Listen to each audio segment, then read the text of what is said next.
Local programming on KRWG Public Media made possible in part by viewers like you. Thank you. This is KRWG Public Media, TV, radio, online. News that matters. Now, across the Mesilla Valley and the borderland, the stories that shape our community. From the KRWG Broadcast Center at New Mexico State University, this is Newsmakers. Thanks for joining us on this special edition of Newsmakers. I'm Mallory Falk, in for Fred Martino. In the last year, a record number of families have arrived at the U.S.-Mexico border to seek asylum. Border Patrol says their holding cells are full, so they've started releasing some families directly to cities along and sometimes hours from the border. Cities like Las Cruces and Deming are sheltering hundreds of migrants a day, setting up cots everywhere from an empty airplane hangar to an old Army Reserve Center. The state fairgrounds in Deming have been transformed into a makeshift shelter for migrant families, with cots and blankets from the Red Cross and piles of donated clothing. Until recently, this fair barn was empty. Then Border Patrol announced it would start dropping off asylum seekers. And when they said dropping off, they meant at the McDonald's, which is a bus ticket / stop, and then there's a Members Food Mart, which is just a little gas station that's a Greyhound bus stop. Chris Brace is assistant manager of Luna County and runs the county detention center. He says local officials scrambled to set up a shelter so families weren't simply dropped in a fast food parking lot. You can't put 150 people who have no clue where they're at on the streets in a small town like this, with no access to restrooms, with food, so there's the public safety side for our residents. And then the other side is the human side of it. You just can't do that to people. 2 busloads of migrants arrived at the fairgrounds on Mother's Day, and they've been arriving daily, more than 5,000 through early June. They spend a couple nights here before joining relatives in other parts of the country. The way it was couched to us was, hey, we need to relieve pressure at our station, at the Border Patrol station, because they were way overmanned with overcapacity, let's say, with people. So we kind of thought this was just a quick release of people just to relieve some pressure. We didn't realize this was going to be day after day after day. A record number of families are crossing the U.S.-Mexico border to claim asylum. In the last year, the El Paso sector, which includes all of New Mexico, saw a 2,000% increase in the number of families who were apprehended or surrendered to Border Patrol. The agency says its holding facilities are full, so it started releasing some migrants directly to cities like Deming and Las Cruces. Brace now oversees 2 temporary shelters, one at the fairgrounds and another in an old World War II airplane hangar. He keeps track of daily drop-offs on a whiteboard inside a mobile command center on loan from the sheriff's office. We track bodies in, bodies out all day. Brace says things were chaotic at first. He set up a couple grills outside the fair barn where his team cooked hot dogs, eggs, and tortillas by the thousands. There were no showers and just a few toilets.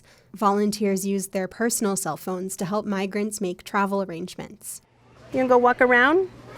Ariana Jaime Saludares was one of those early volunteers, showing up with her young daughter in tow. She set up a children's art corner, but supplies were limited. My mother drew this unicorn, so that's her art that she drew, and we didn't have coloring books at the time. So because we didn't have coloring books, what she did was she immediately just started hand drawing. I think she must have drawn close to 40 different pictures, so that way that the children could paint. Things have changed since those early days. Community members started dropping off everything from infant formula to coloring books. Verizon donated cell phones, and a maintenance crew from the detention center rigged up outdoor showers.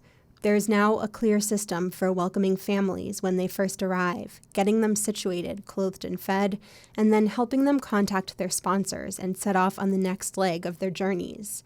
Usually that means driving them to El Paso, where there's an airport and a Greyhound station, not just a lone bus stop. Jaime Saludares helps out almost every day. She wears a yellow vest as a sign that she speaks Spanish and says seemingly small gestures can mean a lot, like eating meals alongside families. in my opinion, it's very important for the volunteers to eat what we're serving our guests so that our guests can see that what we're providing for them is good enough for us too. I don't ever want there to be a distinction between a guest and a volunteer. They need to see that they're not getting sloppy seconds. This is handmade. This is made with compassion. 60 miles away in Las Cruces, a similar scene is playing out, this time at an old Army Reserve Center. The city began leasing the space in April for about $12,000 a month. Carlos arrived here from Guatemala with his 9-year-old son, Kevin. Back home, he struggled to earn enough for his family to live on. When he could, he rented land to grow things like beans and corn. He wanted to grow cardamom. It's a more lucrative crop. But because he doesn't own his own land, it's hard. No tenemos donde trabajar allá en Guatemala, somos pobres, mis padres son pobres, no tenemos terreno, no tenemos donde sembrar. Pues por eso decidimos venir aquí a Estados Unidos. Pues, Carlos left behind his parents, wife, and 2 young daughters. He and Kevin traveled for 15 days before they reached the U.S.-Mexico border and presented themselves to immigration officials. Nos costó mucho, sufrimos mucho. Hasta a veces lloramos en el camino, pues aguantamos hambre, no hemos bañado. A veces comimos una vez a los 2 días, pues. When they finally arrived at the shelter, it was a relief. Nos han recibido bien, nos dan comida, agua, todo, ropa. And they printed him tickets to Nashville, where his cousin is waiting. He says his son is excited to study and learn English. Carlos simply hopes to find a job. Inside the shelter, several migrants clutch manila envelopes filled with important documents, including Greyhound tickets and notices to appear in court. Everyone here will have to make an asylum case in front of an immigration judge. They have a legal status. Once Border Patrol leaves them with us, they're legally here in the United States. Yeah, they're claiming asylum, and they'll have their court date, and people will complain about how that far out that court date is. That's all out of our hands. But these are families. These are people. The Las Cruces City Council voted to dedicate $575,000 to sheltering migrants, while the Deming City Council voted to dedicate $1 million. Doña Ana and Luna counties are also kicking in funds. Chris Bryce, the Luna County Assistant Manager, expects to get that money back. He says Governor Michelle Lujan Grisham told him the county will be reimbursed by the state or federal government. We've been assured by the governor that that we'll get restitution for what we are spending on this effort, and I fully believe what she says. We are operating under the assumption that we will be made whole with whatever we have to spend on this effort. Lujan Grisham recently traveled to Washington, D.C. to request additional funding for border communities, and she filed a lawsuit against the Trump administration, in part to seek reimbursement for what's already been spent. She's also calling for the government to reinstate its Safe Release program, where immigration officials help migrants make travel arrangements before they're released from custody. For now, the state is providing some border cities and counties with $250,000 emergency grants. Bryce says he's looking into long-term housing options and hiring seasonal employees. He's one of several people working to balance new demands with everyday municipal services. Raul Mercado is Deming's fire and EMS chief. His crew is working out of the old airplane hangar, running calls while also caring for asylum seekers. We're kind of stationed here at the airport right now, not at our station, so our times are a little bit delayed on responses. We're not doing the inspections and training that we typically do. Obviously, you can't have city, county employees and volunteers. Everybody gets fatigued. We all have other jobs that we have to do as well. There are more efforts to ease the strain, like transporting families to larger, less overwhelmed cities. Due to a federal policy, immigration officials can't transport migrants for more than 8 hours. So the governor's office paid for a bus from Las Cruces to Denver. A foundation in Santa Fe chartered a bus from Deming to Dallas, where a church took in dozens of migrants. Not everyone has been so welcoming. Both Otero and Sierra counties passed resolutions against sheltering migrants. But Aaron Serra, Deming's city administrator, says it's not so simple. the city and county didn't have any say in whether or not they received migrants. We don't have a choice. The Border Patrol is leaving these people here. They're going to leave them in the middle of town, or they're going to drop them off here. An official with Customs and Border Protection says the agency doesn't have any plans to release asylum seekers in Otero or Sierra counties, quote, at this time, but didn't respond to questions about whether their resolutions influenced that decision. The official says Deming is close to 2 Border Patrol stations, so logistically it makes sense as a drop-off site. And those drop-offs could continue for a while.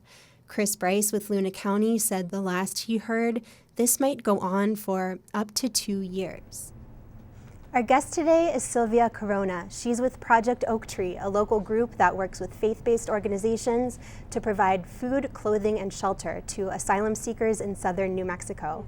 Sylvia, thanks for joining us. Thank you. It's nice to be here. So we just learned a little bit about how local counties and cities are responding when Border Patrol drops off migrants, but local churches and faith-based organizations have been doing this work as well, and in some cases for several years. That includes Project Oak Tree. Can you tell us a little bit about the history of Project Oak Tree, how and why it got started, and the kind of work that it does? Project Oak Tree is a faith-based program under Deacon Lonnie Breseño and the Diocese of Las Cruces. We currently have 5 churches that are receiving and helping to assist the refugee asylum seekers. We started this last time, we started a year ago, and we started with one church mainly, and then we've grown and we continue to grow with other churches, not just the Catholic churches. But it's based on an oak tree that is in the Bible, where Moses welcomes the immigrants, gives them water, shelter, offers them food, and helps to receive them, because immigration and refugee seekers it's just a historical part of life. And so my understanding is Project Oak Tree was founded in 2014 and has sort of worked on and off depending on the need. When more folks are arriving at the border, there's more of a need for Project Oak Tree to start sheltering migrants. And you said you've most recently started back up a year ago. How has the work changed over the course of the past year? I think it started smaller and it was manageable, and it's grown considerably. We are at a point where we are overworking our people, our volunteers. We are we're filling up the bus stations and the airports. We're pretty much at capacity, but we are a very wonderful group. We have a lot of help from outside of Las Cruces, and I have to tell you, Las Cruces is awesome in so many ways, and there's so many quiet people working behind the scenes, but it is a big project, and it's much bigger now, and we still continue to need help. And so, recently within the past year, Border Patrol has started releasing migrants directly rather than handing them over to Immigration and Customs Enforcement to be processed first. Who determines which asylum seekers arrive at a church versus a city-run shelter? How do folks get divided up? I'm still trying to figure that out myself. I do know that in the past we were pretty smooth, and we had mostly connections with ICE. And the paperwork was done, and it was more complete. The spellings of the names were better, and they matched the work or their paperwork. And now that we have a Border Patrol involved, there's less, I think just a little bit less communication, because it's gotten so big so fast, and maybe there's not enough training or something, but the paperwork is a big part of it. And it is very hard to send off people to the airports when their names are misspelled. It creates a big snafu, and it is very difficult to keep it working and smoothly running. But we do see people being dropped off by Border Patrol at the bus stations, and the bus stations can't handle them. These people arrive and there's no tickets to be bought. Everybody's buying tickets, all the churches, all the people that are trying to help, we're all competing for the same bus ticket. And so when the people arrive at the station, they have to have their ticket already. Tickets are purchased way in advance. So when it's very hard to see these people being just dropped off at the bus station and to fend for themselves. Many of them don't have telephones to even communicate with their families, to get the credit cards, to buy the tickets, because for the majority of them, the receiving families are the ones that pay for them to continue their travels. So walk me through kind of from the moment you learn that some asylum seekers are going to be dropped off at a church, dropped off with Project Oak Tree. What happens from the moment you receive word through the entirety of their stay with you? Okay, well, like I said, it used to be very almost predictable. We knew that we would come in at a certain time, but lately it's gotten a little more unpredictable. We are starting way earlier than we used to. And the last couple of times the people have been arriving on in vans instead of buses. So we always receive 40, sometimes maybe 42 people. We set up, we have a team of volunteers. Our core group is about 25 people that have stayed with us for the year. And I want to tell you that all these people are, the majority of them, I'd say 85% are 60, 70, and 80-year-olds. And they are robust, and they are committed, and they are just busy workers, and they come together to do this work of faith. We set up, we meet at the bunker where we have our supplies, and we pull our cots. We pull 2 big bins of blankets, 2 big bins of sheets, 2 big bins of towels. We pull toiletries, we pull car seats, we pull clothing, and we take about probably an average of 25 to 30 boxes of clothing, because we are going to receive them and we welcome them. We greet them, we hug them. Many times they break down, they cry. They come into the parish hall, we seat them, we explain what we're going to do, who we are, and we ask them to make sure that they communicate to their family that they are well and that they're in a good place. And we have a lady that does cooking, and she provides all the food herself, week in, week out. And we have people that come in, cook. We try to give them a hot meal, something kind of typical, something that they're used to eating, because they receive the minimum while they are in custody. They have often told us they receive 1 bottle of water a day, and they get the frozen burritos that are partially heated. So we don't give them burritos. We give them a hot meal. We give them, in the winter, we would give them soup, and we would give them sopa and tortillas. They love corn tortillas, and boy, they are very hungry and they are very grateful. Then we line them up and we ask them to present their papers to us so that we can make contact and we can organize the list so that we know where we're sending people, how far they're going, because if they're going to the East Coast, we want to address them first because of the time change. So we line them up and we prioritize the information that they give us. Then we give them, we send them to the clothing tables, and we let them pick out clothing. And we are very grateful to this community. And I'll tell you later about the state. The whole state is supporting us. We have communities all over and people coming down. So they come, they pick clothes, they pick one of everything, some nice clean underwear, brand new, and then they go to the showers. And these are, we take this for granted, but this is, you can see it in they're like in tears that they get to shower and have a warm bath and have a warm meal. And they're very, very humble, very quiet, because they have not been allowed to touch or look or do anything without permission. And so they're very quiet the first day on Thursday. So then after they shower, we start processing their paperwork. The travel team comes in, and I can tell you that we really need a lot of help. I'm looking for volunteers to help us, because that is a very important component. And they sit down with the family, they make contact with the family over the phone, they get a chance to talk to them. Then we start to process the travel tickets.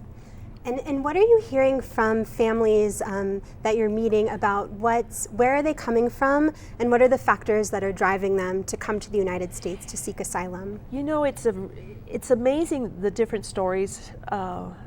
Generally, they are very similar. They are all trying to get away from terrible conditions that you and I would not be able to handle.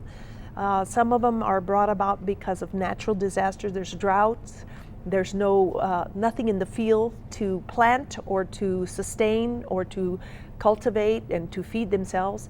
Then they live in a dangerous situation. Then they tell us, you know, I can't send my kids to the store because they get kidnapped, or our teenage girls get taken away, and even the young boys get pulled into gangs, and they get things taken away. They get their trucks stolen, their goats stolen, their cows stolen.